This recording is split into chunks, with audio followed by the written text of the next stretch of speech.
Jika kamu ingin kaya, misalnya kamu sudah men-setup kamu ingin kaya, berarti kan kamu sudah men-setup identitas kamu. Otak itu sebenarnya ibarat kata males. Hal ini juga yang membuat orang jadi candu dengan narkoba. Dan ini tuh tidak berhenti di situ saja gitu.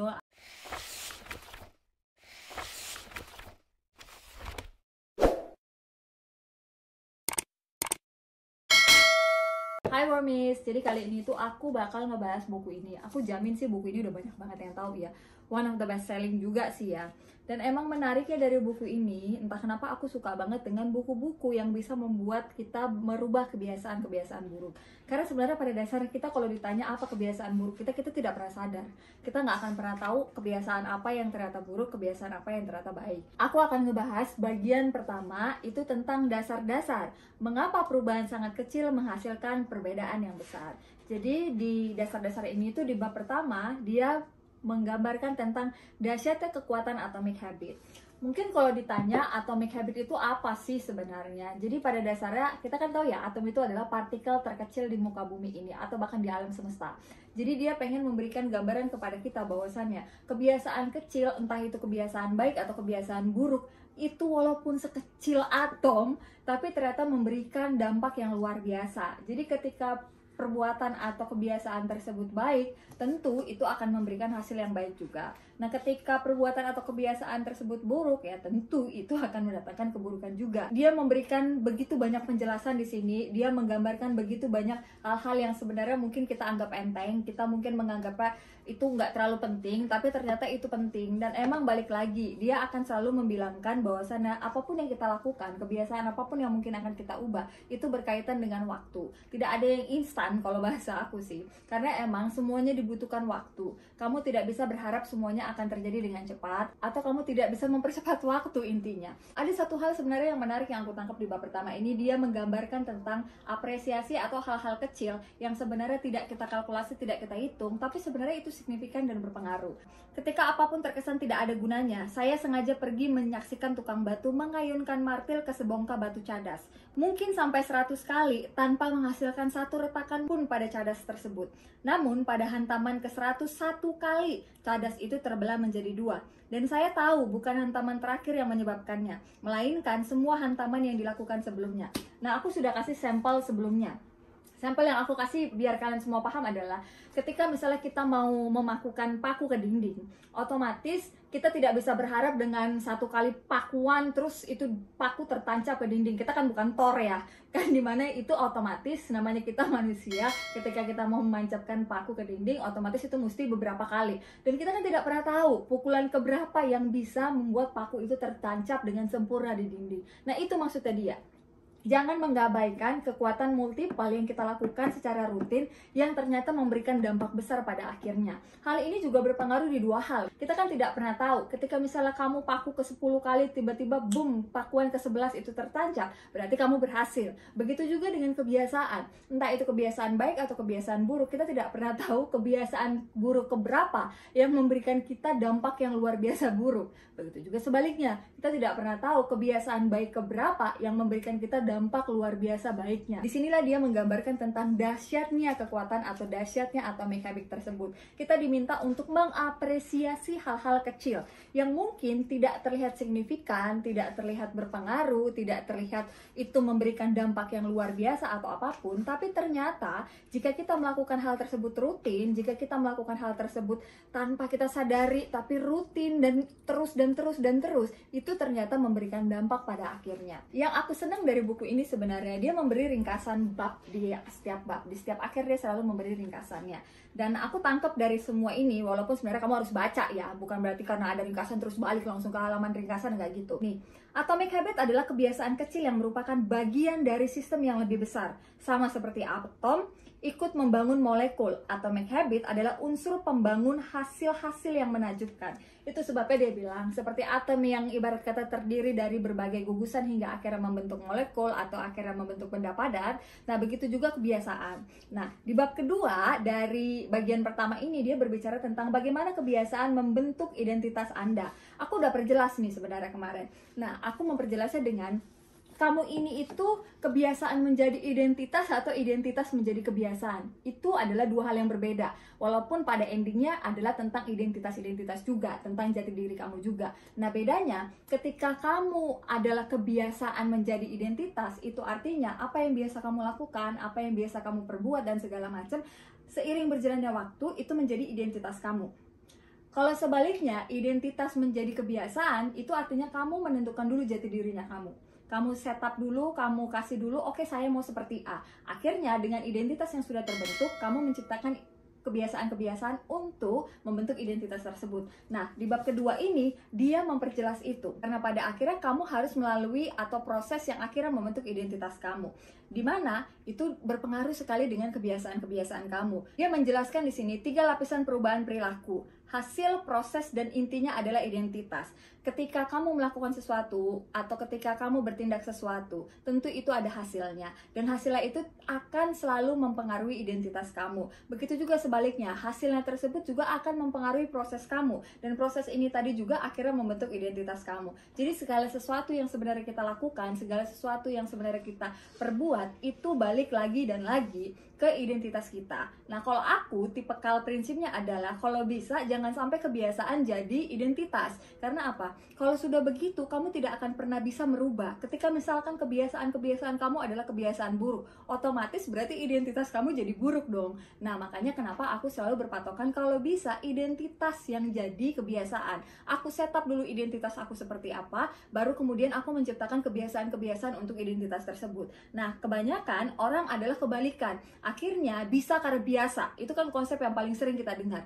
Akhirnya karena kita kebiasaan-kebiasaan yang kita buat, akhirnya kita menjadi sebuah identitas. Nih, ini menarik sih, dia bilang perilaku yang tidak bersesuaian dengan diri tidak akan tahan lama. Anda mungkin ingin menjadi lebih kaya, tapi identitas Anda menunjukkan orang yang konsumtif, bukan produsen. Jadi Anda cenderung berbelanja daripada mendapatkan uang. Nah, itu maksudnya adalah kebiasaan menjadi identitas. Jika kamu ingin kaya, misalnya kamu sudah men-setup kamu ingin kaya, berarti kan kamu sudah men-setup identitas kamu. Maka otomatis kamu harus ke identitasnya dulu, baru ciptakan kebiasaan-kebiasaan di sekitar situ. Tapi kalau misalnya kamu pengen kaya, tapi kebiasaan kamu berbanding terbalik dengan identitas kamu, akhirnya identitas yang kamu setup ini tuh tidak akan sejalan. Otomatis akan ada tercipta identitas baru. Bukannya kaya, kamu malah jadi konsumtif. Makanya itu disebut sebagai kebiasaan menjadi identitas. Nah, jadi di bab kedua ini, dia mengajarkan kita untuk melihat kamu di posisi mana, kemudian kamu mengarahkan ulang, kamu mengarahkan kembali. Kalau misalnya ternyata kamu adalah kebiasaan-kebiasaan buruk yang akhirnya menjadi sebuah identitas, otomatis kamu harus berubah. Kecuali kebiasaan-kebiasaan tersebut tuh baik, otomatis kan identitas kamu juga jadi baik. Ada 3 tingkatan perubahan hasil, perubahan proses, dan perubahan identitas. Jadi, misalkan kamu punya suatu kebiasaan yang memberikan hasil tertentu, tentu cara kamu melihat proses sudah berbeda. Otomatis proses kamu juga menjadi berubah. Ketika proses kamu dalam kesehariannya menjadi berubah, otomatis identitas kamu juga menjadi berubah. Itulah faktor yang dia tekankan di sini untuk kita perhatikan. Nah, di bab ketiga, dia membahas tentang bagaimana membangun kebiasaan lebih baik dalam 4 langkah sederhana.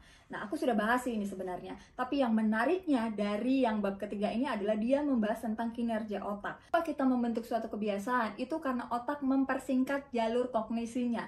Karena kalau misalnya kita pertama kali menghadapi suatu kejadian, entah itu masalah atau apapun, otomatis otak akan mencari solusi terbaik.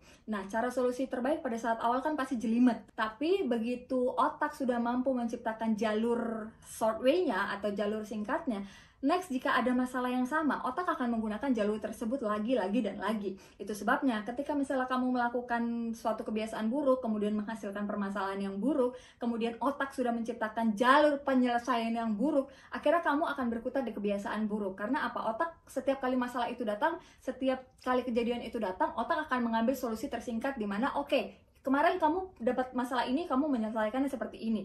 Otak akan otomatis langsung mengambil seperti itu. Itu juga tidak bisa disalahkan karena emang itulah sistem otak. Sebenarnya fungsinya adalah mempermudah kita.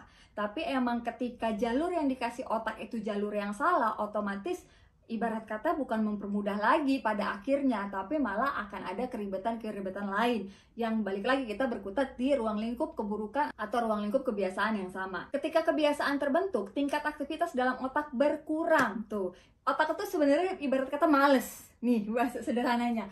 Otak itu akan bekerja secara males. Kalau bisa ada yang lebih singkat, kenapa harus ribet? Sebenarnya itu sistem kerja otak. Jadi ketika dia sudah menciptakan satu jalur penyelesaian masalah, dia nggak akan capek-capek untuk menciptakan jalur penyelesaian masalah lain, kecuali kamu memaksa diri kamu, memaksa otak kamu nggak bisa jalurnya begitu, harus dibuat jalur baru. Baru akhirnya otak berputar lagi dengan segala macam ibarat kata kebiasaan yang kamu punya, memori yang kamu punya, sistem koneksi yang kamu punya, sampai akhirnya jalur baru terbentuk. Nah, itu kan dilakukan berdasarkan kesadaran. Itu yang susah. Dan aku pernah bahas bahwasannya kesadaran manusia itu cuma 5-10%. Sisanya adalah alam bawah sadar. Bayangkan kita diatur oleh alam bawah sadar, si otak malas tadi tuh ibarat kata. Dan cuma 5-10% gitu yang ibarat kata diatur sama alam sadar. Nah, dari yang ibarat kata alam bawah sadar ini, oke lah kita permudah dengan 15-20% itu adalah sistem kerja otomatis. Kayak aku udah jelaskan juga, ibarat kata kita bernafas, kemudian kita tidur, kemudian ibarat kata mengatur detak jantung dan lain sebagainya, itu dilakukan oleh pikiran tak sadar, dan itu masuk dalam konsep alam bawah sadar. Nah, itu dipermudah lah kita bilang. Tapi setidaknya ada area 70% itu belum terpetahkan lah lebih kurang. Nah, itu aku bisa bilang mungkin dari sini otak malas tadi tuh yang udah terbiasa dengan jalur singkat, udah terbiasa dengan cara penyelesaian singkat, akhirnya tidak mau berubah. Kecuali kita mengambil 5-10% otak sadar kita itu untuk merubah itu. Nah, menariknya dia di sini bilang, otak membangun kebiasaan karena otak harus membuat keputusan dalam setiap situasi hidup untuk mendapatkan imbalan, reward system. Jadi emang di dalam otak kita itu ada yang namanya reward system, ada yang namanya punishment. Ketika kita melakukan sesuatu, ketika hal tersebut tidak menyenangkan, itu artinya punishment untuk otak. Tapi ketika hal tersebut itu menyenangkan, itu artinya reward untuk otak. Nah, itu dibangun berdasarkan itu kebiasaan kita. Kita cenderung akan melakukan hal-hal yang sifatnya reward. Ketika otak merasa itu reward, kerjaannya dipermudah, otomatis otak akan stuck atau otak akan tetap berada di posisi itu. Nih, otak mempelajari rangkaian aksi yang paling efektif. Mencoba, gagal, belajar, mencoba cara lain, dan ketika berhasil, otak mengunci petunjuk dan cara berdasarkan pengulangan peristiwa sebelumnya. Itu sebabnya kita terbiasa dengan hal-hal buruk, karena mungkin kita tidak merasa itu buruk.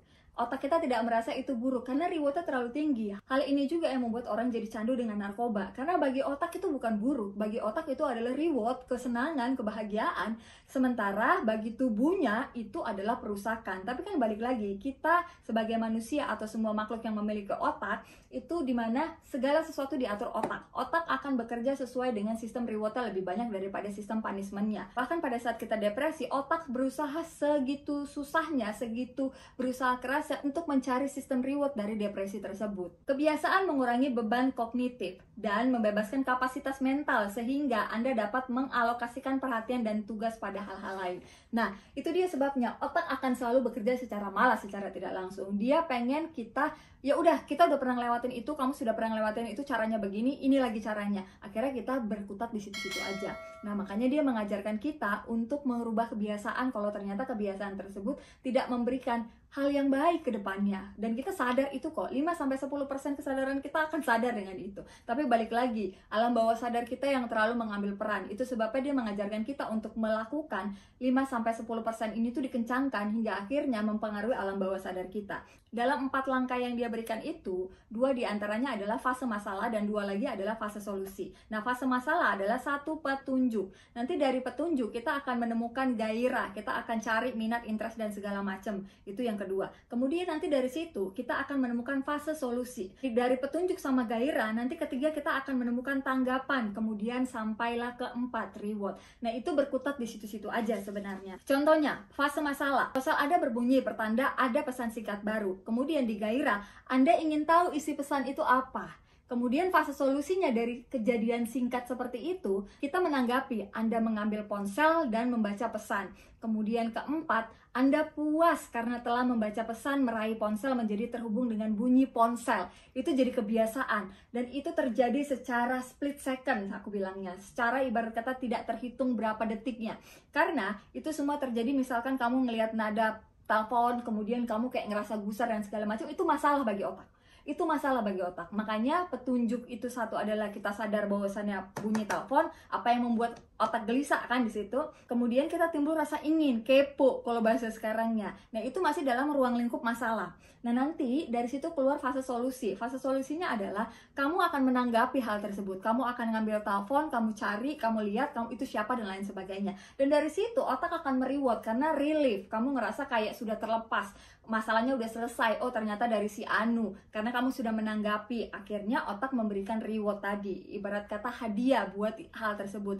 Nah, ini tuh terjadi secara split second untuk hal-hal seperti ini. Dan itu juga terjadi dalam kebiasaan baik maupun kebiasaan buruk. Itulah yang terjadi dalam skematik kita hingga akhirnya membentuk suatu kebiasaan. Jadi, kedepannya ketika bunyi telepon, otak akan mempersingkat. Oke, lihat. Gitu. Karena bagi otak, rewardnya adalah menghilangkan rasa kepo kamu, menghilangkan rasa penasaran kamu, akhirnya kamu langsung menanggapi dan lain sebagainya. Itu jadi rutinitas sebuah satu sikap. Jika ada bunyi telepon, kamu langsung begitu ngambil eksekusinya. Dan ini tuh tidak berhenti di situ saja gitu. Mungkin kalau telepon kita nggak akan terlalu merasa tergerak ya. Bagaimana kalau misalnya nih, Anda mencium wangi donat ketika berjalan di dekat kantor. Nah, akhirnya menimbulkan gairah. Anda mulai menginginkan makan donat. Otak membuat solusinya. Dan akhirnya menanggapi. Anda membeli donat dan memakannya. Nah, dari situ kita ketemu dengan reward tadi. Otak sudah memberikan reward. Anda memuaskan hasrat Anda untuk makan donat. Membeli donat menjadi terhubung dengan berjalan di dekat kantor. Itu menjadi kebiasaan. Jadinya setiap kali kamu jalan lewat kantor, otak akan lihat, "Uts, donat."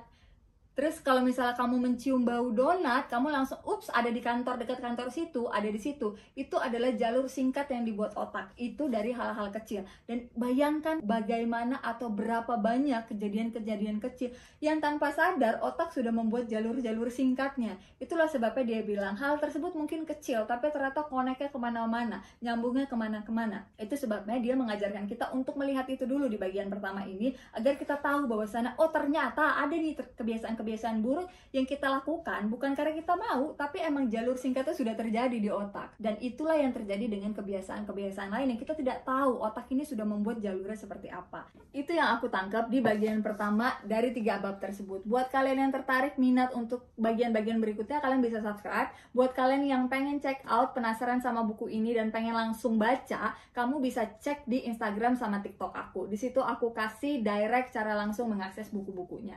Thank you.